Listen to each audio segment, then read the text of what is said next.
4 million in the house. Thank you so much.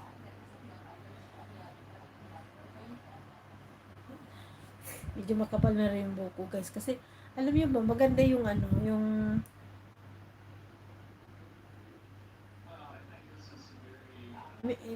avocado nilagyan ko siya ng itlog. Ang ganda.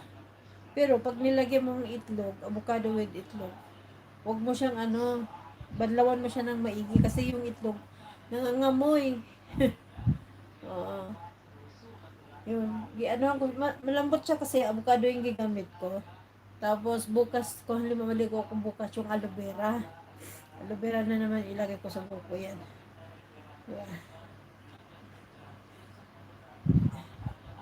1 million in the house. Thank you so much. Yes, pag